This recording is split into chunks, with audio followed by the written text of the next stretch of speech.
Welcome back, everybody. We are getting into the other semifinal of the day. It's going to be GuMiho versus Zest. Zest finally came back, probably watching the stream or something. Did make a tweet, so go ahead and retweet it from the BaseTradeTV account. Help us out. If you're bored waiting for the lobby to get set up as we're getting into Echo, you can also check out the Matcherino fundraiser for the Foreigner House in Korea and continuing on to, of course, the end of the year tournaments that we'll be hosting as well. A lot of other exciting things planned for BaseTradeTV, which will be announced and clarified at later dates. But of course, another thing that we recently announced was the Ting Season 3 info. There's a super awesome, amazing thread on Team Liquid that you guys can go read. That is an amazing artwork. It was super amazing, and how dare you? How dare I? You can go check that out as well. So it has like the differences between last season's Ting and this season's Ting, and of course the biggest difference is that the live, the round of 4 will be live. So that's also pretty damn cool. But enough of that. We are ready to go. Yes, we are. Echo, first game of this best of 5. Yes, indeed. Pretty hyped for this ATVP. With Bunny sitting in the finals, this will determine who actually goes on to fight him. We could have a TVT or a second TVP. Either way, it will be delicious. And I am looking forward to it greatly. Not sure who's going to win this one. Both these guys, top notch. I don't know, like, how does... do you have any idea how GuMiho goes against Protoss at the moment? Because I don't think I've really seen him play too many. I feel like it's been a while since we've seen GuMiho. He actually hasn't been making... Well, we haven't been doing the Luma League recently, which is like the most that we see him in, but also I feel like he's been getting knocked out earlier in tournaments than we expect, so we don't actually get to catch him. But from what I remember, GuMiho had a bit of cheese. He's always been one of those guys that just likes proxying all different types, as well as doing weird builds. He isn't really mech versus Protoss, but I think he did a couple of Cyclone builds, and oh, look at that. Look at that SCV going now. Son of a gun. All right, let's do the intros. In the bottom right, as the teal Protoss, he is Zest. And in the top left, the red Terran, it's GuMiho. Oh, you do this.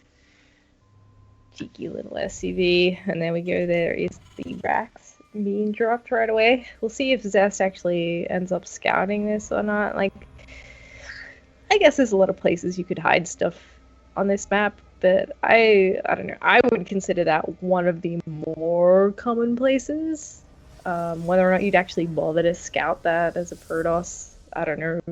I don't feel like it's really in the forefront of your mind when you play PvT, but yeah. So Zest has had like the oddest online showing. He's not quite at that level of like Maru difference of offline online, but it's like kind of the closest thing we have, because we don't get to see Maru that often or at all.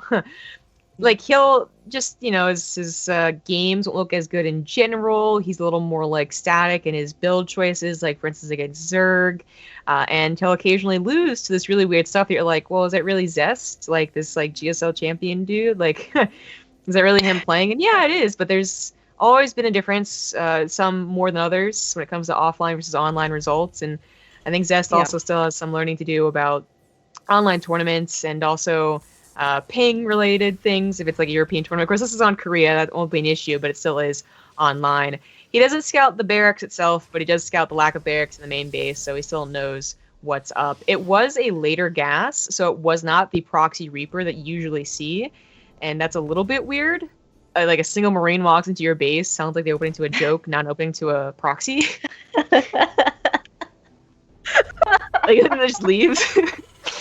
That was like really weird. That was a really weird opener. He needs to be following up with more Marines. And and a Cyclone. And he's just proxying everything. And this is something that Zest is aware of as he continues to scout the main, finally leaves with his probe. Oh wow, you caught me off guard with that one. Yeah, I mean, a lot of people have been struggling to hold this. Like, they're just not really sure what to do. So we'll see how Zest goes. I mean, here we go. First Cyclone is out, ready to rock and roll with his Marine buddies. And, I mean, Zest, he's ready on the top of the ramp, so he's already going to get some paint damage on that first Cyclone, but a second one is on the way. Medevac not too far off either, so we'll see if he can get something happening here. I mean, he kind of has to. He's really committed to this with all his tech out there, so if he somehow doesn't really get anything done, then it's not going to be looking too good for him. No, it's not. It's really weird to the missile turret. I guess he maybe thought that there was a possibility there was a Stargate. I thought his Marine scouted, though. Like, it was the whole point of, like... Oh, it didn't. It didn't get to the mineral line behind it.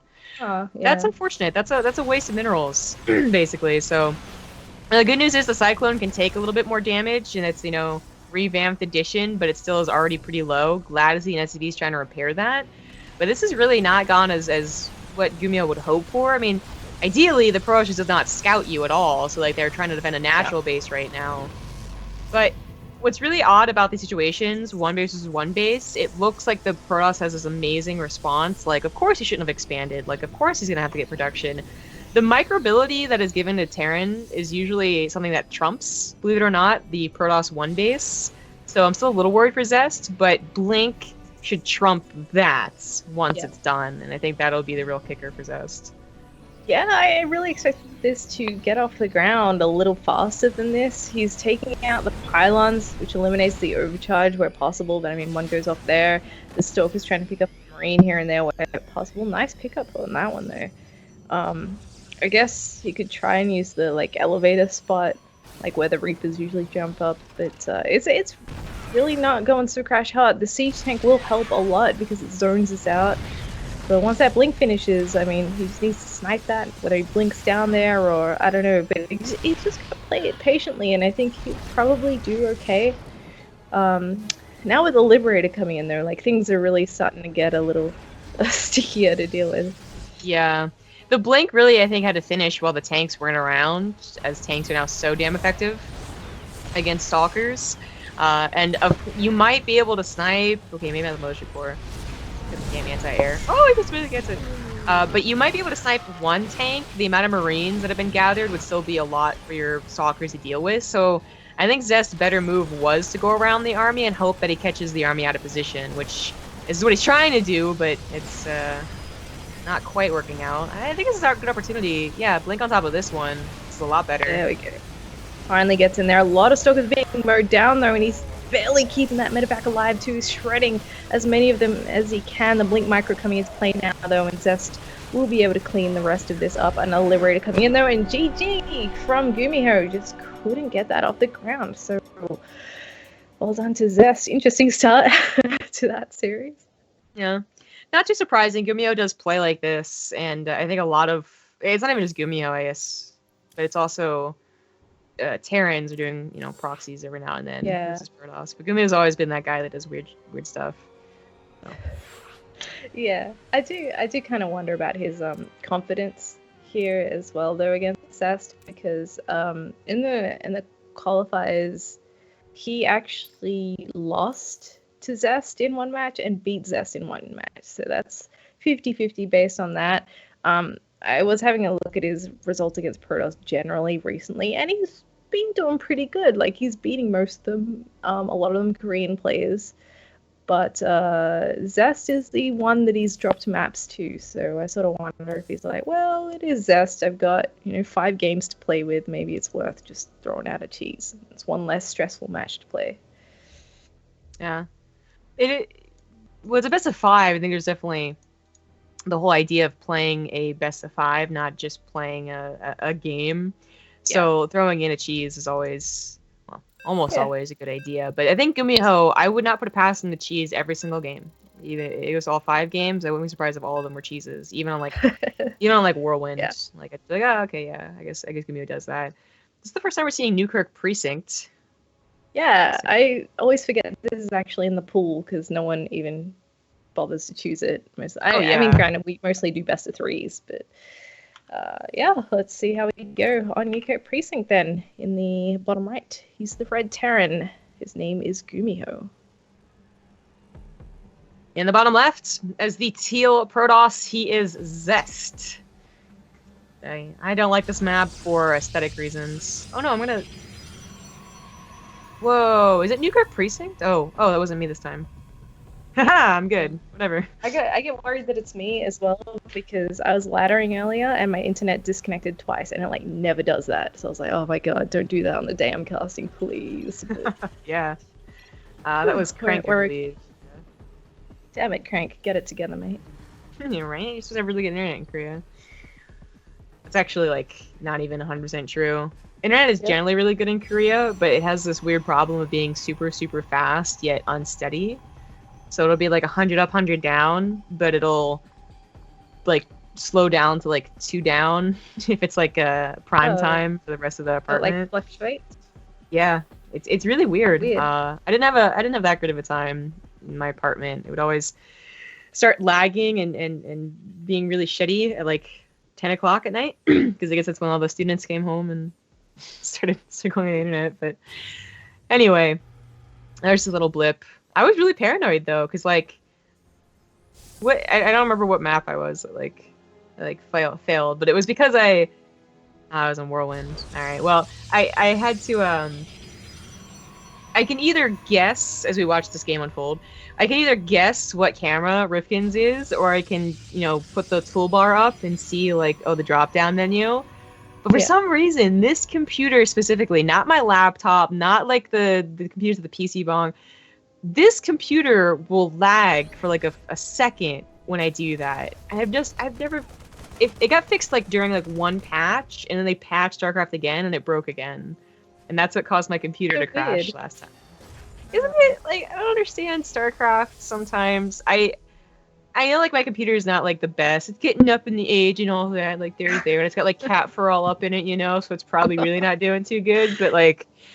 I just feel like sometimes I gotta blame StarCraft and the fact that it's like 7 years of programming on top of each other. That's gotta be like an unsteady like Jenga tower right there. So like Rifkin's had his own issues, like Korean server that make no sense whatsoever. Who knows? Yeah, no, I definitely feel you with that because my old computer, I recently just built a new one. The other one was like so old and dusty, it looked like it snowed in there, but it would have troubles when I was like loading into a game and stuff. But yeah, I mean, we're good now. It is cursed, and that was after cleaning it too. I was gonna say maybe you should clean it. No, I even vacuumed it, and it just like endless. I don't know. Anyway, we are in a game. Things are happening. Not a lot though. We've just basically had a bit of an adept poke from Zest. Pretty normal opening from him, heading into the Twilight and Robo as you'd expect. GuMiho opened up with a bit of a 1 base, so his drop's gonna be coming in here pretty soon. Medevac's already on the way, and the command center is a little bit later, which is something that did the adept see or not? I did see the time in the command center, so it should know, even if it doesn't get into the main base. And of course, if it's a 1 base build, 99% of the time it's gonna be a Widowmine drop. But there are variations to Widowmine drops. There's Widowmine pushes. There's, of course, the Marine drops and no Widowmine. Like, there's different variations to the same idea, and it's about acknowledging and figuring out which one it is. So, for Zest, he thinks it's going to be coming to the main base, but GuMiho's like, I figure you'd think that, so I know what you're thinking, and I'm going to do something completely different. Yeah. Well, we'll see how we go with this cheeky little drop swooping into the natural. It looks like Zest is basically already in position. GuMiho catches onto that, drops the Widowmine on the very corner of that base.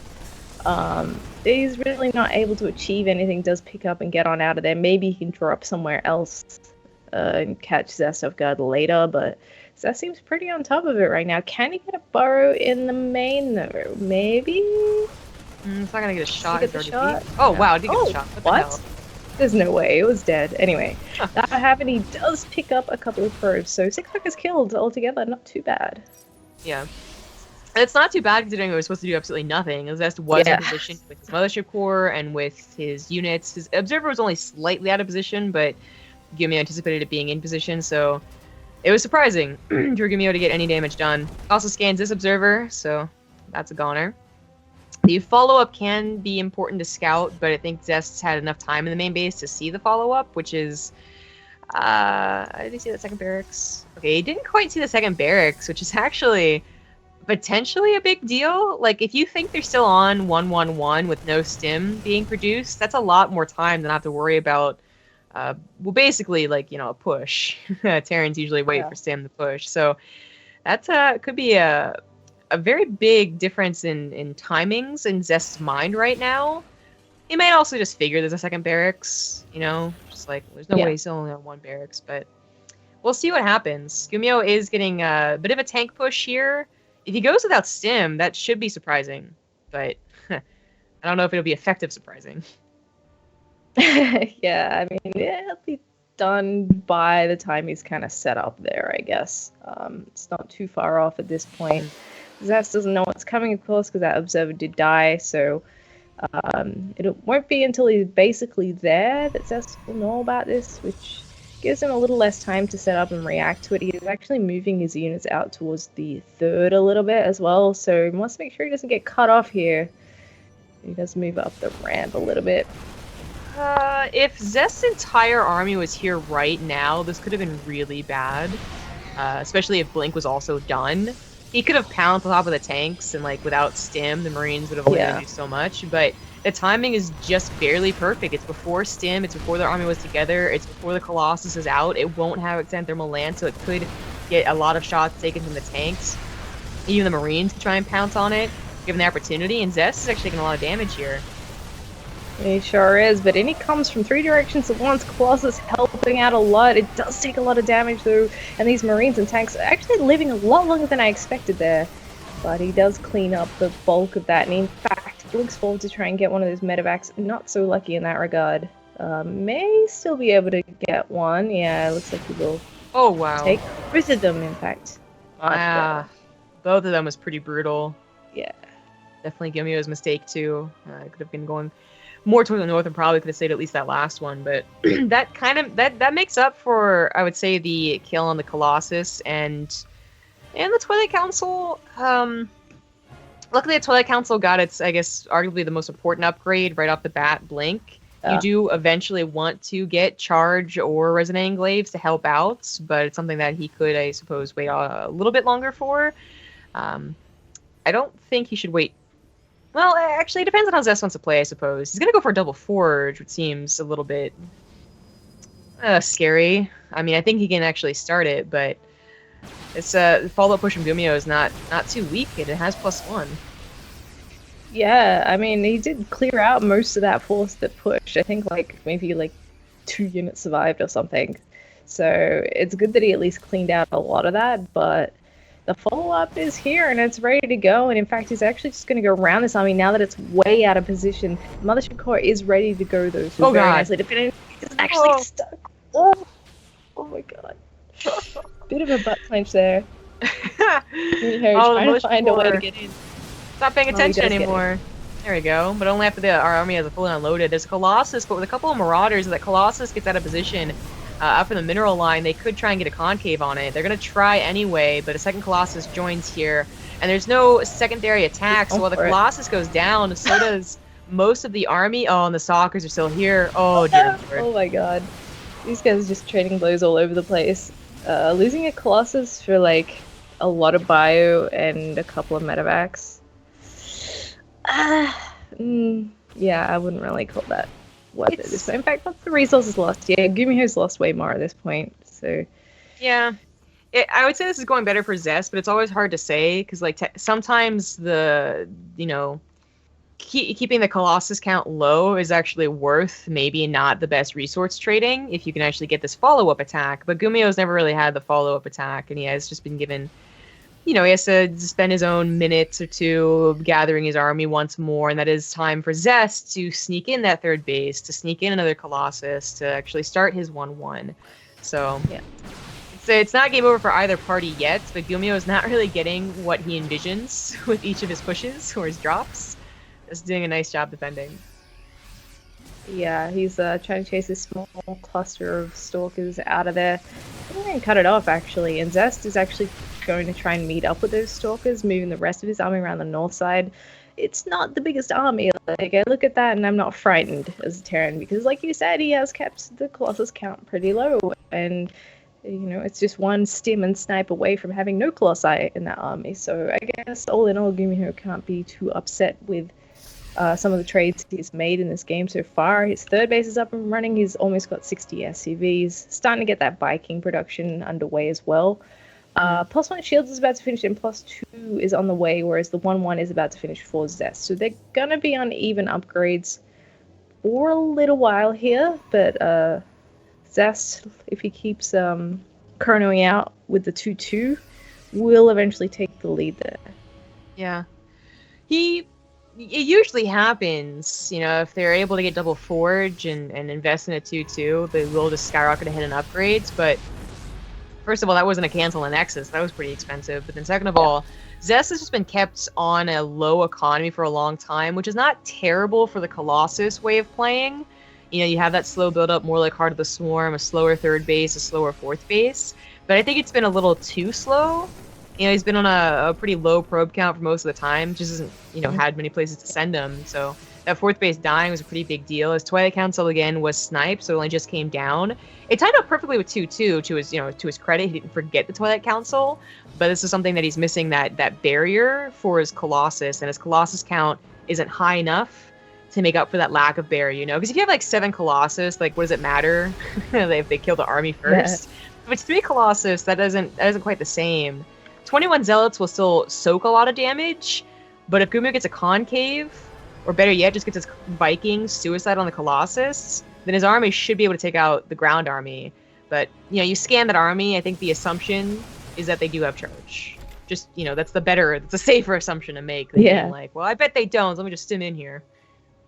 Yeah, for sure. We'll see how he goes as he tries to sweep around to this fourth base here, maybe deny that and get a good fight. If he can get a good position, he might just be able to do that, but it's going to be a little tricky. He does have to deal with these rocks, buying Zest enough time to get into position. He is taking a fourth base behind this, so at least he's keeping Zest up his back, but can he make magic happen here? Probably looking for maybe a Colossus snipe or two with the Vikings that he does have. He's set up quite a nice position on this ramp, but he is actually pulling back around to a different position, or perhaps even going home. I guess Zest had a lot of time to set up right there, so not really worth pursuing that just yet. Would love to see a couple more drops going, actually, but... Yeah, maybe. Actually, GuMiho's had Vikings patrolling for Zest's drops if he got a warp zone, but Zest hasn't bothered quite yet. I'm a little surprised by that, too, but he's been using his Robo only for Colossus. That was a really risky move by GuMiho to leave his very important units, his Widow Mines, Vikings, and Liberators alone. Because if you have 10 Liberators, it covers anything, basically, but 2 doesn't cover very much.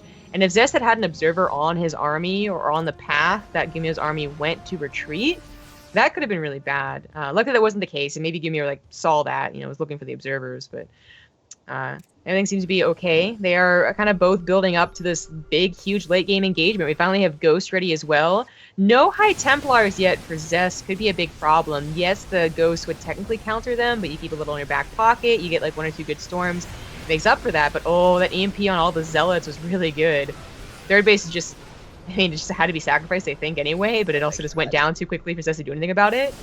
Almost none of that army has shields. He actually sets up right on top of the Zealots, has to micro it back a little bit, though. A lot of that bio gets fried very quickly from those Colossi. Probe's actually coming off the line for a bit more buffer, and the Zealots are winning the day here, but the Vikings from behind are actually going to take out all the Colossi. There's not many Stalkers left, so we can't actually stop this from happening.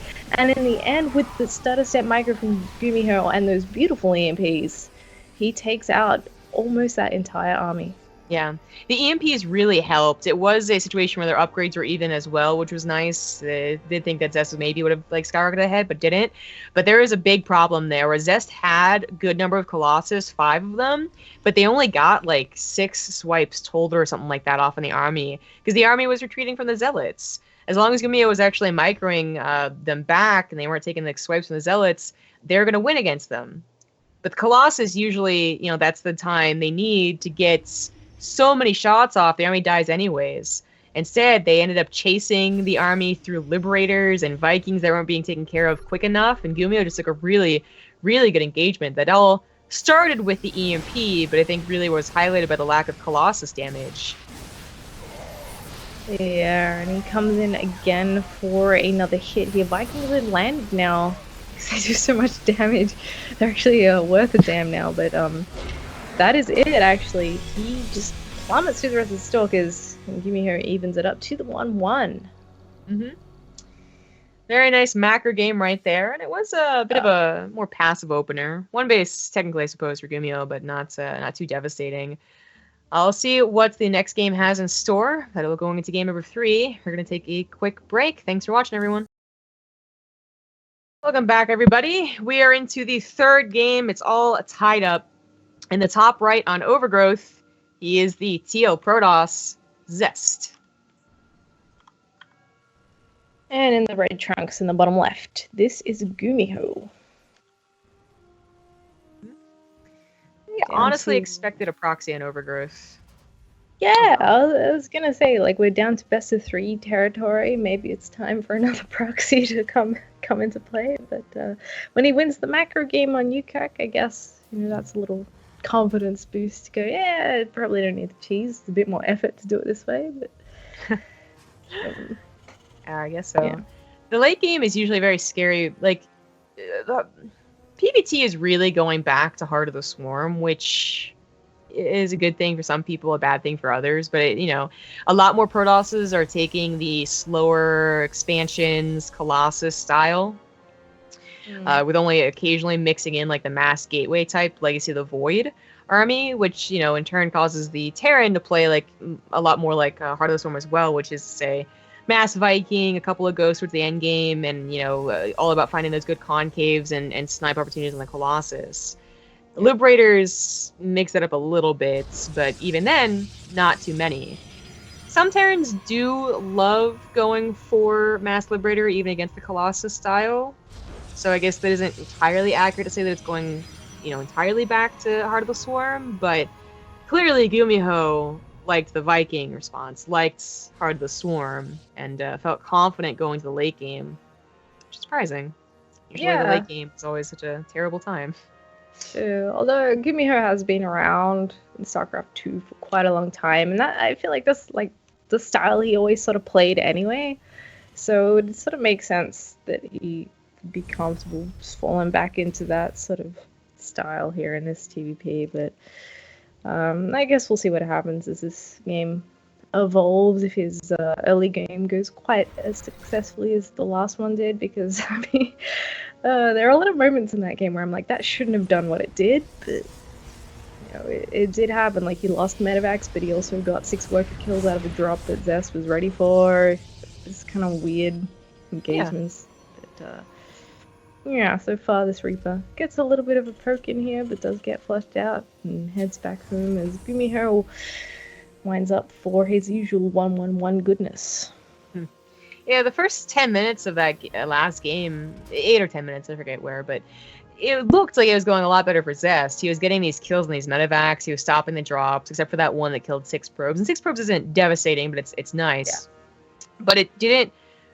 There's no snowball effect with it. You know, if he had been going for, you know, super quick third base and there's 50 adepts, GuMiho probably just gets steamrolled. But because he's going for like a slower style, he had to get his Colossus kind of up and they're getting sniped. It actually ended up adding up to a GuMiho good position, and then of course that final engagement just was like really well done by GuMiho to get the win. Yeah. So it certainly was an odd, you know, you went for like a break. If you went to go get lunch, like 8 minutes, and you came back, you're like, wait, what happened? I don't understand. Zest isn't winning. So it was weird, but it's one that GuMiho should feel confident in. Like, especially as the player who like doesn't get a lot done, who gets trapped with their Medivacs, who gets them blinked upon, to end up winning that game, you're like, oh, I'm better than I thought I was. Good job, me. So I don't know if GuMiho's quite thinking that, right? But he is going to go for the Widowmine drop again, because that's just what Terran does. It's such an effective opener. It either gets damage done or it gets a scout. At the very least, forces them to respond to it. And we'll see if they can get 6 probe kills, the one I got last game, or more. It goes right into that natural, which is pretty bold. Yeah, especially with double overcharge beaten on that Medivac over there, but he does get the burrow. That Medivac actually only survived on 5 health, so he is darn lucky to have that alive and get both mines burrowed in there. Now, they will get taken out. He only got 2 worker kills, but, you know, 2 is better than none, I guess, when you're losing both the mines. He keeps the Medivac alive. Doesn't get a scout off in the main, I want to say. No, yeah, he did. Okay, so he sees the Twilight Council would have seen something researching on it, which I guess you could assume is Blink at this point anyway, so he should know what he's up against. I mean, it's kind of what you'd expect to see from the Protoss at this time anyway. The Robo and the Twilight, I haven't seen too many Protosses doing anything else, at least in the last couple of weeks, so... Yeah. The Immortal is a little surprising. You can do different build variations that just get you right to, well, Observers, and then Colossus, like we saw last game, or even a Warp Prism, of course, and then Colossus. But Immortals have actually been this really nice addition in most games. If you add them in the late game, I think that's like the best, safest way when you already have a pretty good army almost maxed out. Add in those Immortals, make sure they take out the Marauders. But even in the early to mid game, occasionally that a Marauder count gets just, taken care of by the Immortal. This is probably more in response to this push, though, from GuMiho, which is a very common push. The 2 tanks, someone's followed up by a Liberator. Funnily enough, we have a Viking this time, which I think is a little weird, but point is, if this isn't taken care of immediately and actually gets sieged up, it's really difficult, especially when you're not going for, like, the mass gateway army. That can overwhelm it, but, like, this small army with a tank sieged up is going to have a hell of a time taking care of it. And the Colossus really, honestly, is not going to help that much. Oh, it's not. I mean, there's only 3 Stalkers, so he can't really blink on anything like he did before. He is still going for a flank with those 3, so maybe he can get something done here. Bunker does get taken out at the front there, but can he get anything of note done here? Now, the Seaspires are going down pretty quickly, but the Marines do kind of run out without many losses. If they had Stim, that's 2 Stalkers and 2 more Zealots dead for sure. And they would have scared the Colossus as well. But Stim wasn't quite done. It's a little unfortunate, but he did kill the 3rd base. The Colossus came too late, and even then, like, it still would have been probably a good army trade.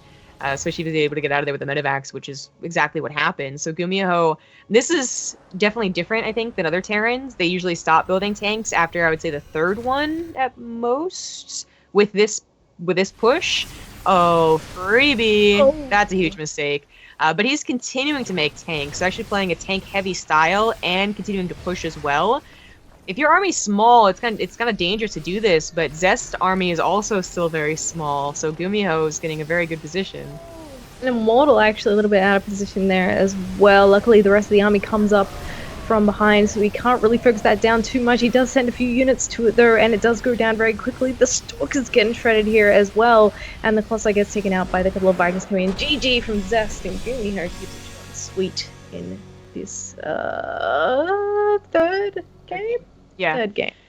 So, GuMiho's 2-1 now in the lead after that. That is a difficult map to play if the Terran is very good at that tank push, but I would kind of say that Zest was playing not the best, basically, the best style against that push.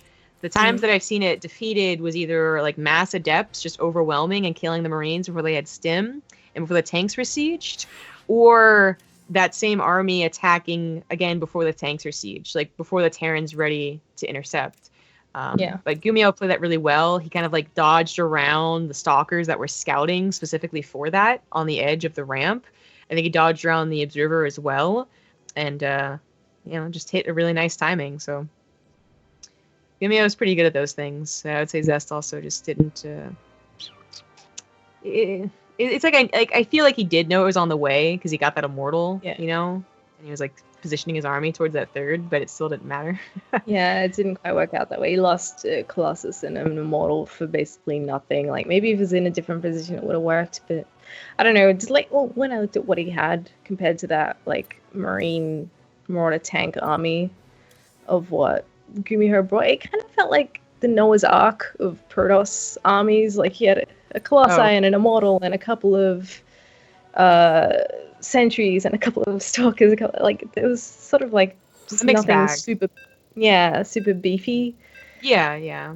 It's one of those times where like you have one of everything, but it's not a lot of stuff. So yeah, it's that awkward moment in your army construction where it's not quite anything, but it's also not super weak. I guess it's just a little awkward to maneuver, but not to worry. I mean, We are heading into Whirlwind now. Much bigger map, potentially much longer game from these guys. In the bottom left, once again, is the Teal Protoss. This is Zest. In the top left, as the blue Terran, he is GuMiho. Very nice tank push, but that is kind of overgrowth thing in PvT. Occasionally people don't do that tank push, and I'm a little surprised. Occasionally people do the tank push, but the Protoss have gotten so well adapt to it that they win no problem. But that was the perfect tank push that you always hope to get as you try and replicate it on ladder. You try and be like GuMiho, and usually, I fail completely, but you guys can try it. But Whirlwind's going to be very different. There's really not a very good opportunity to use tanks in this map, because there's a tank push on Overgrowth, but even if you don't do that specific position, tanks can still be good in general. Overgrowth, I would say not so much. Even if you got, like, horizontal or vertical position. No. I just don't think. I think it's too big, and it's too many opportunities for a good concave catching you out of position. Yeah, sure. It takes a little longer to get there and all that, yeah. Especially because Zest tends to get that Twilight Council. He's got Blink pretty early on. It gives him just that little bit more maneuverability on top of that. Because every time he's engaged that, like, you always see him move around with, like, 3 Stalkers to go from behind. And I think there's a lot more space on this map. But we'll see what GuMiho throws out here. Like, he's still very much dictating what happens in these games until later on. Because, I guess it's the nature of Terran. He's the first to be the aggressor with a drop, and then it will come with a bit of a sort of early mid-game push. And then from there, it's just kind of tailoring to whatever Zest has. So we'll see what he does. He's going to come out with the Reaper Scout. I'm sure he won't find too much to note this early on, but always good to get confirmation nonetheless. Yeah, confirmation where your opponent is, at least. Yeah. I mean, if the Protoss is going to play like Zest has him playing, which is, again, that slower build-up, then the Terran's going to be the one deciding what's kind of happening in the early and mid-game. If Zest were to mix things up and go for like a really quick Warp Prism, or I would say Dark Shrine, but I actually don't like Dark Shrine in TvP. For the Protoss' sake, I hate Dark Shrine as a Terran player, of course, but I mean for the Protoss' sake, I actually don't think it's ever that very much effective against the pro Terrans, the ones that are actually good against CTs, not me. And then Stargate openers are they feel like such a thing of the past in this matchup too. So yeah, I'd say basically War Prism would be the way Zest change things up. That's why they Council and Robo again here. So one probe goes down, maybe 2. I don't think you can get a third one. Yeah. Oh, definitely not. Can't even overcharges. Seemed cruel. A little over the top, perhaps, but you know what? He wanted some revenge, so Reaper will go down. He won't make it home, unfortunately, but we do have the stim on the way. Medivacs won't be too far off with that starport being halfway done, and there's the blink on the way for Zest. I do think it's kind of a shame that Protoss can't really switch it up that much at the moment, because to me it makes like the early game less interesting, because you kind of go like, oh yeah, every game they're just gonna get Twilight and they're gonna get Robo. You'll see Blink, and that's probably what's gonna happen. Gone are the days of every game being like a whole lot of Adepts, or the old days of like Phoenix openers, even that kind of thing. And yeah, that makes it more exciting. But you know what? Game shifts and changes. I'm sure one day we'll have some more variety in the Protoss PvT openers. Well, it's also just like a Zest thing too. Like, I think that some other Protosses are still adding in like War Prism builds, War Prism centered styles, mass adept warp-ins, to scare the Terran because if you play the same build, whether you feel forced into it because of the current meta or because that's what you're comfortable with, the Terran's going to be able to adapt to that and go for something greedier, or more aggressive, or just basically they don't know exactly what you're doing, right? So this game, GuMiho didn't go for the Widowmine drop. He actually went for a 2-1-1, basically. So not the quickest medivacs, but not the biggest army either. Middle of the road. And that's going to hit before Colossus. It's going to hit with Stim when you only have a certain number of Blink Stalkers. And this is something that he's been missing every single push, was Stim. So this is where Zest had to be very careful. not just assume his opponent's build order, and actually keep his stalkers like nice and safe behind that potent overcharge. Yeah. Well.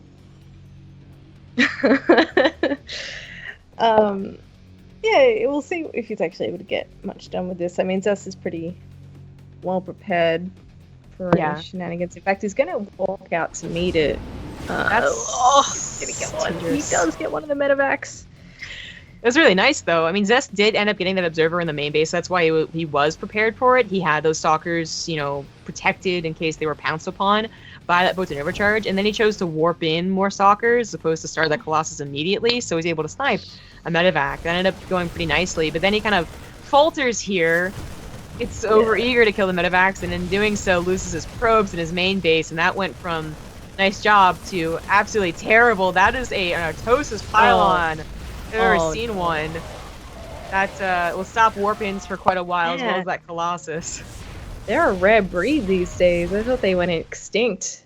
And we just saw one in its natural habitat, and that ain't pretty. Now the first Colossus is going to be a while before it actually comes out. I see him just like dropping a couple of pylons frantically there. Extended Thermal Lance is now on the way. But yeah, that was really nice for GuMiho in the end. He definitely got revenge for that medevac that went down. 12 workers killed all up. 2 of those were from earlier, so that drop actually only got 10. But yeah, not too bad. He is forced to make a bunker at home, though. He doesn't have a lot here. Yeah, especially with that second drop not doing any damage, it was a danger. The bunker finishes, but he's not putting it. There we go. There the Marines go in there. I don't think he could have lost the game anyway, but he could have lost a lot more SCVs. Since there wasn't a War Prism, there was no like follow-up, but that was a good move to get the bunker. I think he had a drop or a Liberator or something going to the natural too. Looks like maybe Widow Mines, but it was taken care of. Rope just pulled for a second, but oh my god, he's gonna lose his base. He's gonna lose a third base. Oh, he is too. Down it goes. That's not supposed to happen. Oh, and his medevacs were rallied to where like the Liberator or whatever was. So those medevacs should have been rallied to the natural, which should have then made the Stim Marauders enough to save that third base. That's pretty damn bad. Yeah, that's really suboptimal for GuMiho. I mean, he has killed 20 workers. Credit to him there. He's getting some stuff done. He has a 10-worker lead, not including meals. But losing that third base really stings. I guess the curse of being out of position, things just not going quite as he had planned. He'd be looking so good if that hadn't happened. But a couple of unfortunate losses there for GuMiho. Now he's going to move forward again, try and see if he can get anything done, but this army's a little too big for him to handle without sniping at least the Colossus first. Don't think there's going to be too much he can do here. Yeah, exactly. This time Zest has a good number of stalkers to buffer for what is a low number of Colossus, as he warped in more stalkers, you know, to take care of the medevacs and to do that counterattack.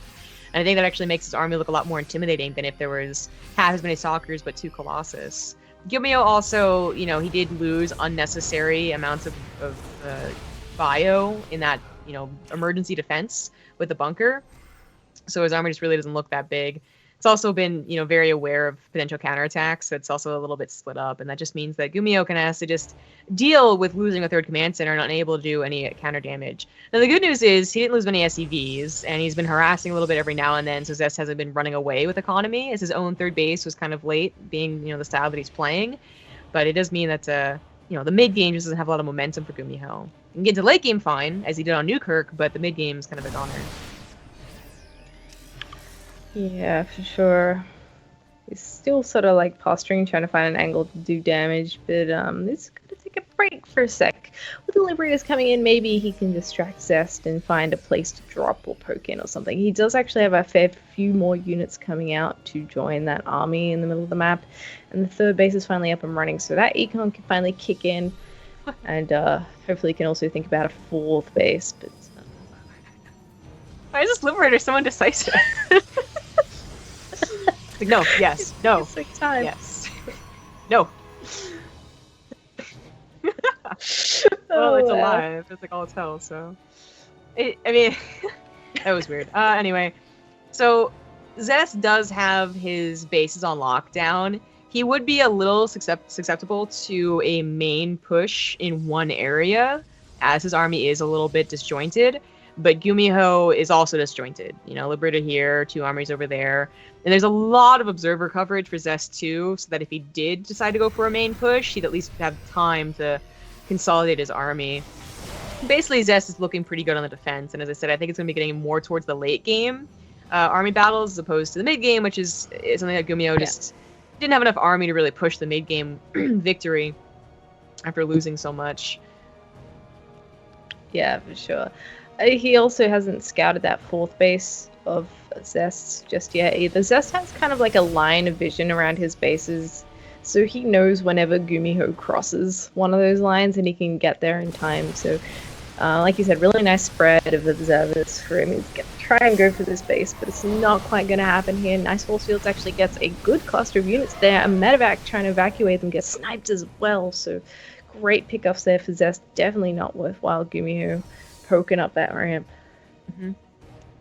Well, at this point, GuMiho should probably... Well, he's already thrown on a 2nd starport. He should also think about throwing down a 4th base, which he already did. It was his 3rd.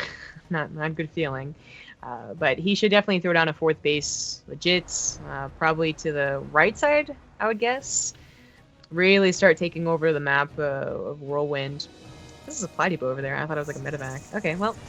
GuMiho does not quite have any ghosts yet, but Zest does have much faster Templar Archives than that Newkirk game. Not yet on Storm, only a couple of Archons, but Archons can help a lot. He cancelled Storm, apparently.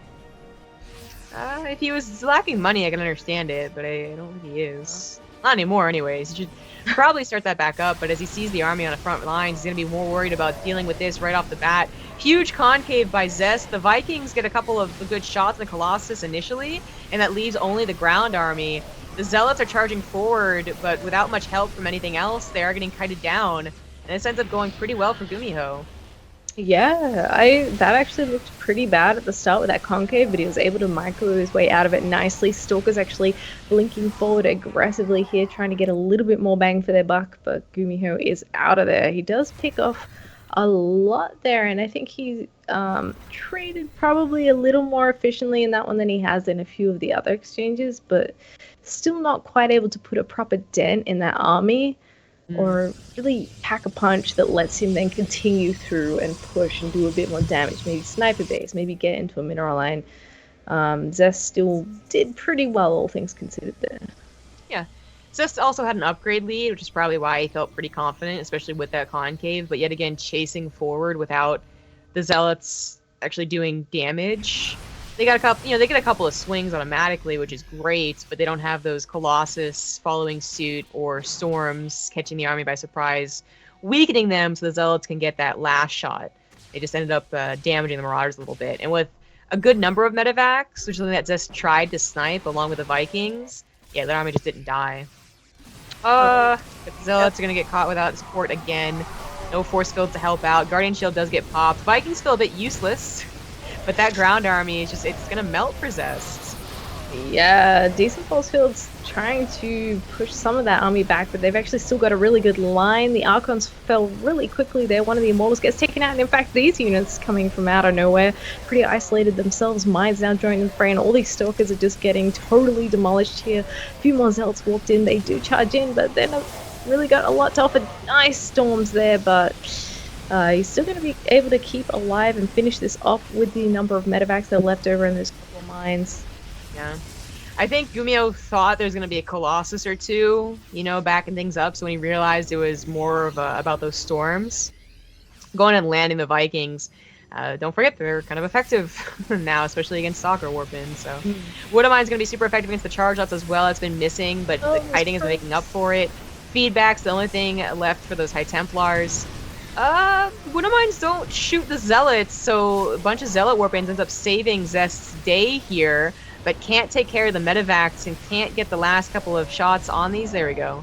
Forces the pickup, forces GuMiho to back off, but GuMiho did take a good supply lead there, still doubling that of Zest's army. Yeah, he did really well there. He got a couple of free expensive units towards the end there. Namely an Immortal on the retreat. So he's keeping all the key units out of that composition. I mean, at the moment, we've got 15 Zealots and 1 Archon for Zest, and that's really not going to do a lot against the bio of GuMiho once it gets back together. He should be able to deny this base. Zealots are going to come in and try and deny that from happening, but unfortunately, he just picks up and gets out. We're reaching toward the problem, though. GuMiho did not get a 4th base. He just lifted his main command center, and it's fully saturated, so that's not so much the problem. The problem for me is seeing his upgrades finish up for Zest. His Zealots are going to be as effective as I guess they should look, with +3 armor being done, and I guess +3 attack on the way as well. Zest also has some breathing room to get High Templars in proper positions with Storm. You know, there's the 2 that kind of saved the day, I guess, at the very end of the, 2 battles ago, and then there's a couple of feedbacks, but ideally you have them in proper positions to surprise the Terran, especially if you continue to see they don't have ghosts. That could be the real, actually, army maker, basically, if the storms are good. Tons of charge lots coming in here, and nothing but kiting to help GuMiho against them, but that +3 armor is done, and they're having a heck of a time killing them. Decent Storm on the retreat there does get a little more damage on those units, but again, the medevacs really saved the day. Another base about to be secured for GuMiho as well while this goes on. GuMiho is keeping up the pressure quite nicely here, and he's just rallying all his reinforcements to the middle of the map here. A couple more mines coming into play as well. Medevacs are really hurting, actually.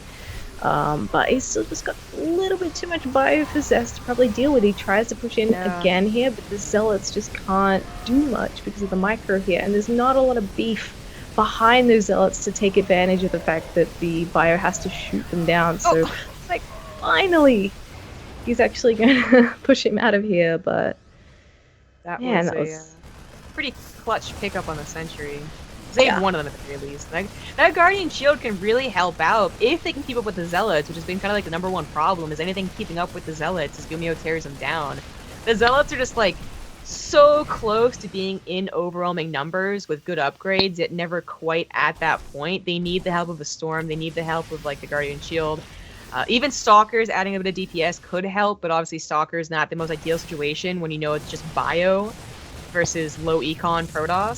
So Stalkers aren't the way to go, but they could be sniping the medevacs here, and of course they could be potentially helping actually get some of those last hits on the bio, but things are getting really topsy-turvy. Zealots kill a lot of SCVs. Things are turning into a bit of a base trade, actually, which I gotta say usually favors the Terran player, especially they're gonna top with the Archon. Some good Storms help a lot, especially with no medevacs available, so the charge lots are now getting those last hits. Widowmines aren't burrowing either, because GuMiho, I guess, is paying attention to his army. It's, well, actually just killing a base, so finally the Widowmines burrow, but damn, 46 SCVs go down. Zest's production gets killed, though. Oh man, that went from 0 to 100 so fast. He lost that entire mineral line on the right-hand side of the map. The Zealots are pushing in towards the main and natural. If you can stop the reinforcements from happening, that's a... No, the lifts to be had. Oh dear, this is going to be a little stickier to get a bigger ball of units going here. The warp-ins straight into the main now, and Storms are available there too. A drop from GuMiho goes off to the 3rd base, which was still mining. Going to try and deny that, but there's more harassment in the, what is that, 4th base, 5th base? I don't even know. 8th base. Yeah, right. GuMiho's. One of the bases. This has gotten really topsy-turvy. Zest had such a big bank and was mining for a very long time that if he could only get production up, he would absolutely win this game. As it is right now, he used his production to warp in offensively, so he's lost his economy, he's lost his production, but so has GuMiho. So it's going to be a question of who has the better micro options, which is going to go down to the Terran most of the time. It's a necessary probe, is it? This is very interesting. GuMiho has, Zest has Storms. He has feedbacks as well. And as things get to this calm state and you start not having to stim as much, those medevacs are going to be like one-shot feedback. And that might be more worthwhile than the Storms. Can you hear that? Yeah, that's right. Hear what? No? Okay, good. It's like a buzzsaw in the background. So great. No, no! Oh, that was kind of important for Zest to keep alive. Yeah, just a little bit. Make do with what you got. That's big. That's like, it's still not quite confirmed for GuMiho, but killing the Storms made it more likely that GuMiho was gonna win. Kind of like the key thing here, really. So it helps him get closer to sealing the deal. That's for sure. He's going to come in here and take out what he can. There's the boys have arrived with the Protoss army. GuMiho wants none of that. One SCV could maybe repair some of these artifacts. Might be worth. Yeah. I think it's he scouting. has a little bit of minerals for that. Yeah, it is scouting. No! No! Oh. What? Okay. Zealot's a boss, Wow. too. GuMiho, I don't think his army can take on Zest's probe army plus all the charge lots. But if he can dodge and weave and snipe the stalkers, maybe the Archon's out of position, then I think he can. But it really is coming down to a question of micro. And GuMiho is unfortunately letting Zest mine again. He could get his production up. And supply block at the very least, yeah. And Zest scouted the one mining base of GuMiho, and just a couple of stalkers are going to go down there to deal with that. GuMiho is still hell-bent on killing all these structures that could possibly cause them damage, pylons, nexus, that kind of thing. But yeah, I don't know if we can actually do anything about this. Zest is doing the smart thing and going for a Dark Shrine, because if there's one thing GuMiho doesn't have, it's detection. That is a very good maneuver by Zest to go for the Dark Shrine. That might cinch him the game, but GuMiho, I'm looking at him, seeing his Liberators. That could be a problem too. Zest has 2 Stalkers and an Archon, but I don't know if the Liberators could ever get into that good enough position to... It's such a big map, with a lot of areas. I don't know if the Liberators could ever get kills. The last SCV goes down, but GuMiho does still have 2 command centers. He can rebuild those. He even has supply, which is funny. That one Zealot's been chipping away at it for like the last 5 minutes. Yeah, he's got a buddy. He's doing a good job taking things off. But at the end of the day, he needs to get in here and get something out of the army. Pick up that Archon, pick up a couple of Zealots, and he might be able to do it. A lot of these Zealots actually don't have a lot of health left. But like you said before, it's a question of micro, and I don't know, it's not looking so crash hard. I mean, the D2 Shrine's finished now. He just needs a couple more pylons. This Liberator's being a huge pain in the ass. Is that gonna couple of Stalkers? Oh, almost. That blink, I think, saved him. Yeah. Oh, that was really important. Is that the second Liberator? It was. No more Liberators, only this army. Zest is playing a little bit scary by letting his Zealots chase the army. But once that Archon gets a blast, it'll be so big, and yeah, GuMiho has to pick up and leave. Oh, that's gonna be game. That's it. GG. Oh man. GG. Well fought. Wow. Zest wins Whirlwind. What the fuck? I gotta chime in. I'm unmuting. Whirlwind and Zest seem to make the best fucking games. If you guys didn't see Zest versus Lenok from IAM, Peg and I cast that. It was an equally intense and equally close, base trade down to the wire type thing. So Zest and this map are magic, dude. I predict Zest is never gonna lose a game on this map. What the fuck? Well, that's pretty bold. The final map is gonna be coming in. It's tied up 2-2. So we're gonna go to a quick break and get into that. Thanks for watching, everyone. Welcome back. We're into the ace match of this second semifinal. The winner of this will go on to face a Terran in the form of Bunny, Korean Bunny, not European Bunny. And we are on Daybreak. In the bottom left, as the red Terran, he is GuMiho. And in the top right is the blue Protoss, Zest. I missed a lot of subs, resubs, and bits, so let me see exactly where maybe I left off. Maybe here? No, there's a resub there. Hold on. Actually, oh god, I missed so many. So let's see here. We had Zarfo, I think, shout out 24 months. Phoenix, 636 for 20 months. All her rice. Annie, resub for 5 months. Man, I missed Korea already. Me too. Firelicious, resub for 5 months. Elmo Kajaki, new sub, thanks. Rixal, new sub, thank you very much. Lofi Bredicus for 3 months. Ian Chan 2000 for 25 months. Stony McStone for 11 months. He Hate Me for 11 months. Oh yeah. Snooper 23 for the new sub, thank you very much. The Chosen One, NL, donated 100 bits. Kriegasm 100, Epic Game, Epic Casters. And then we finally had Papa Mitch just now, 1,000 bits. Kriegasm 1,000. Zeph is an awesome addition to the team. Real, thanks, man.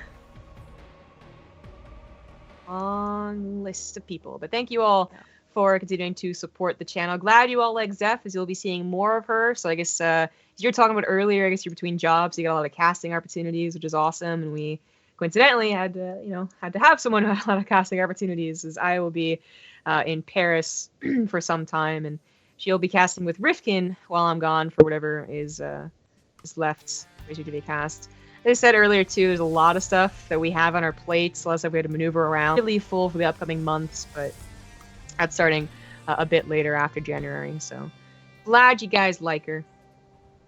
Yeah, I'm glad you guys like me too, because you're stuck with me. Too bad. Exactly. It's been good. It's been a real long time since I've been able to cast like more than like a one-off with base trades. So it's good fun, man. It's good fun.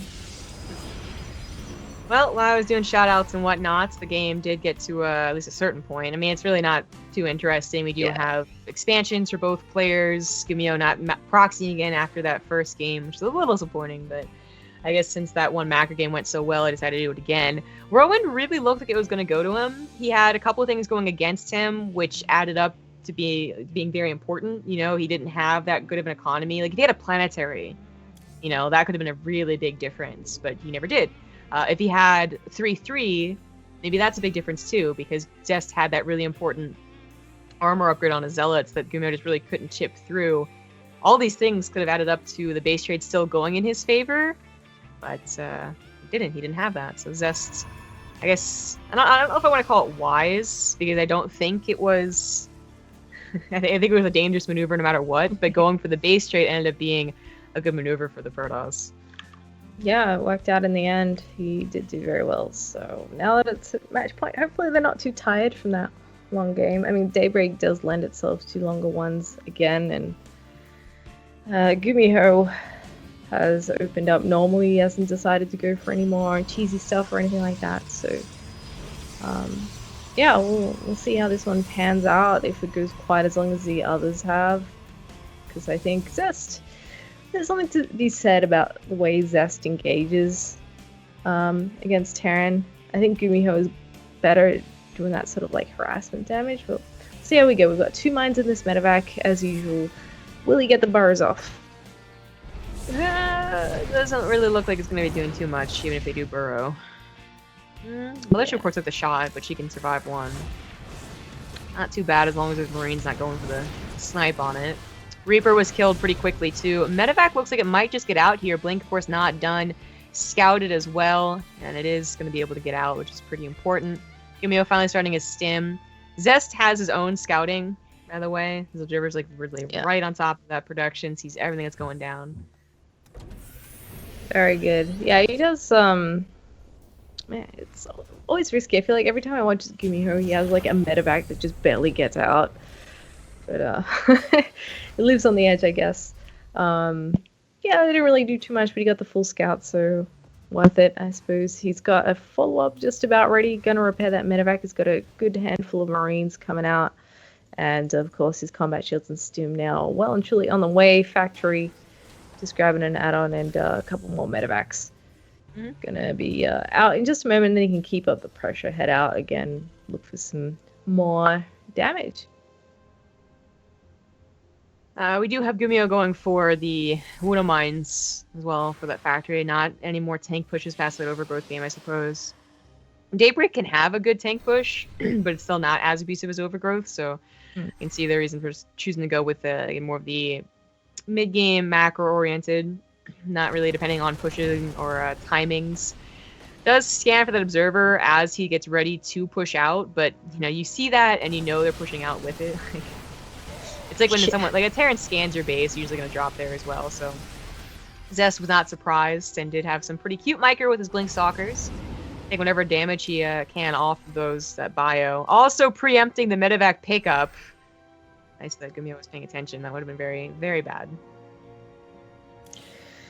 Yes, he does get on out of there before anything too dramatic happens. These stalkers are just like waiting for the opportune moment to snipe those. So this is actually pretty good with that. Always seems to be in the right position. He's heading home, moving all his units towards his third base because he knows that GuMiho is probably going to try for that next. He is taking his own third base at the same time and moving out towards that watch tower with a few more units. I'm not sure if he'll go all the way with those. But he does swing past, just barely sees those stalkers and decides to do a 180 and find a better spot to drop. Yeah, I would say without the sentry warp in, GuMiho's 3 drops might have been able to collapse on that Colossus, but no, Zest warped in more, so not gonna work out. Double Fortune Overcharge takes care of that one medevac, and the Blink Stalkers take care of whatever's left over. But GuMiho does take his opportunity to go into that natural. The Stalkers have moved away. Force fields went down and did save the Colossus, plus the Guardian Shield helped out as well, and that was just not a very effective duo attack. Not effective at all. No, it wasn't. Zest hardly lost anything, and GuMiho lost basically most of what he came with. I mean, he saved three medevacs and a few Marines. That's not really a lot to brag about when your opponent basically lost like 2 units or something. So yeah, he tries again, gets on out. But yeah, he really just has to go home. These stalkers are still looking for the medevac snipe too. Zest is just so on point with that. Yeah, these stalkers are doing a really nice job looking for it. But you know, okay, Liberator is also denied, just not finding anything you want from GuMiho. But this is more reminiscent of the oh no, he gets one. Newkirk game where GuMiho technically didn't have that great of a, the first 8 minutes either. His drops were cornered, they were taken care of. The Widow Mine only got a couple of kills, and he still ended up having a decent macro game. That's kind of what it's looking like here too. He's not killing the Colossus, but he did kill a couple of sentries, so that's like some gas at very least. But the Colossus count almost already at 4 means that it's a very different game than Newkirk. Maybe the numbers aren't so bad looking, but the Colossus count got to where it was supposed to be. The upgrades are as fast as they're supposed to be. And all Zest needs is a bit of buffer, and he'll have this really great looking army. Yeah, for sure. And the harass from GuMiho hasn't really been able to do anything like you mentioned. The thing is, Zest has a bit more room to breathe, because there's a lot more pathways on this map. All of which he's covered brilliantly so far, I have to say. Like, GuMiho's just not catching a break. And he's still got his forces split up to make sure that he doesn't take any damage between now and when he actually wants to consolidate his forces and push out on the map. GuMiho is still being very active on the map, trying to find ways to do damage and chip away at that Protoss army, but it's just not really working out, unfortunately. So we see him moving into that Viking production 4 at a time, going to get a decent number of those, and then continue churning out a lot of Marauders and a few Marines. And his engagements have been pretty good. Like his stutter step micro against the Zealots in particular has been really nice. He's gotten himself out of some tight spots. So I certainly agree with you in the sense that, yeah, maybe the game early on doesn't go so well for him, but it's not over yet. Like, GuMiho certainly has the skill to take on that Zest army head on, which, by the way, is now moving towards its own 4th base in this forward position here. So I feel like in some ways that's a little easier for Zest to defend as well, because he's kind of out at the front.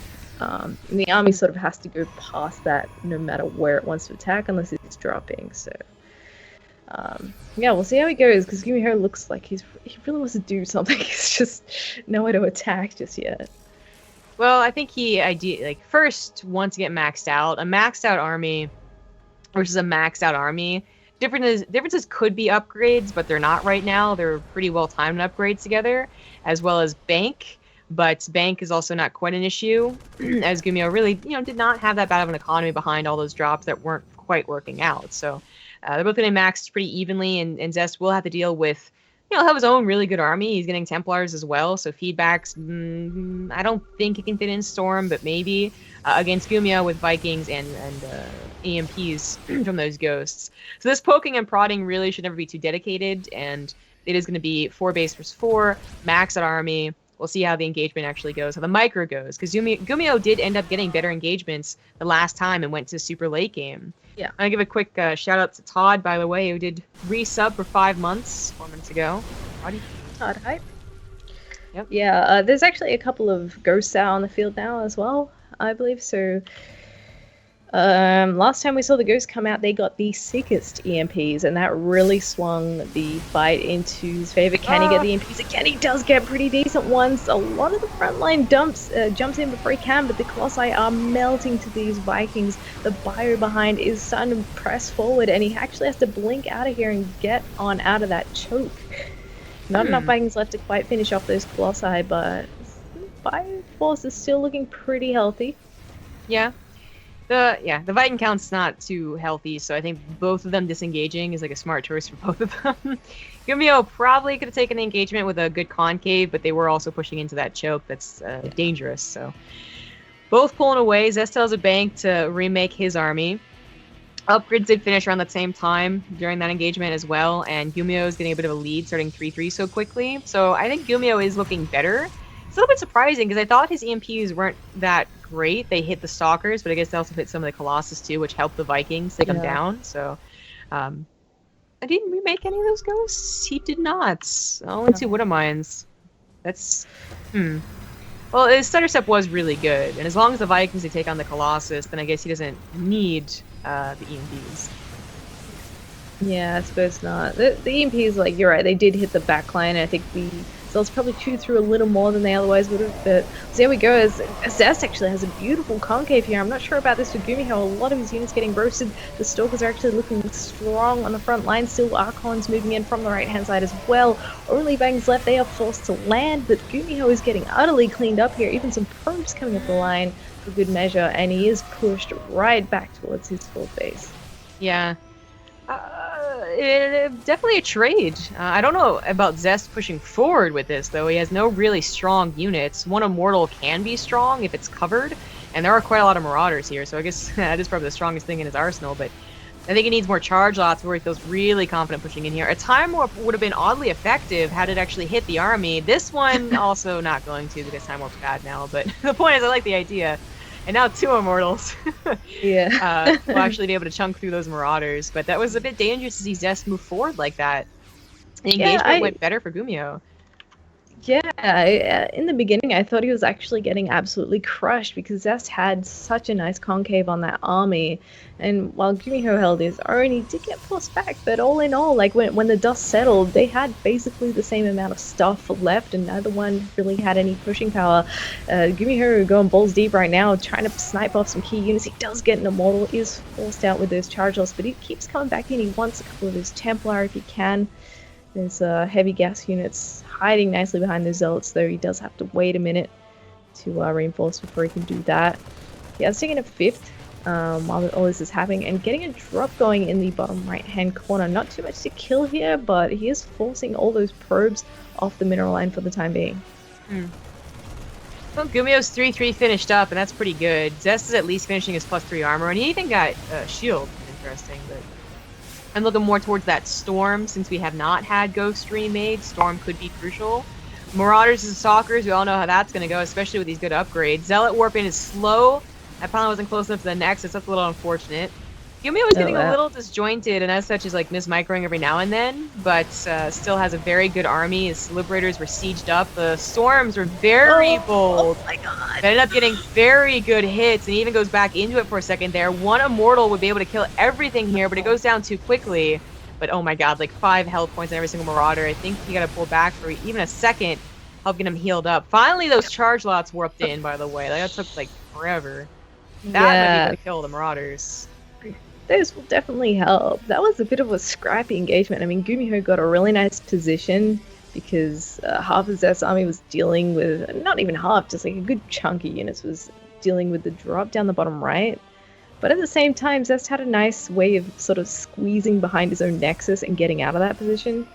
And as a result, it was sort of another trade again where they both lose a fair chunk of stuff, but can't really make anything happen from it in the end. I think GuMiho did get like 10 worker kills in that bottom right base, so that's good for him, but the probe count really hasn't suffered. It's still at 74. What is this? What? That is not a smart idea. That's what that is. I can only think that he saw half the army because of high ground and thought it was a good idea, but that was not a good idea whatsoever. The splits are preemptive as well. He saw the Warp Prism, he knew that there were storms available, and this just looks like it's going to be GuMiho taking the victory, doubling the army supply of Zest. Still has a... Well, I guess it's actually equal upgrades, but the point is just not enough strong units for Zest to help power through this, and that's going to be it. Zest had this great defense in the early and mid-game once again, didn't take much damage at all, but still not able to really utilize that to snowball, to, you know, roll over GuMiho. GuMiho still has this nice late game to go for. Did those zealots literally change skin as they warped in? Oh my god, they do. Wow. Oh, they do too. I didn't even notice that until you pointed it out. Well, you know, GG. GG. GG. GuMiho. Oh, TV2 finals. No way. Wow, it's really a Korean tournament. It's a miracle.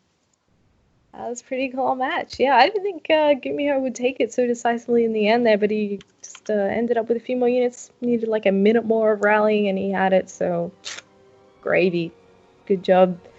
GuMiho takes it. He will move on to fight against Bunny in the finals. Exactly. You'll be facing Bunny, another Terran player, and it will be another best of 5. They will have to do vetoes.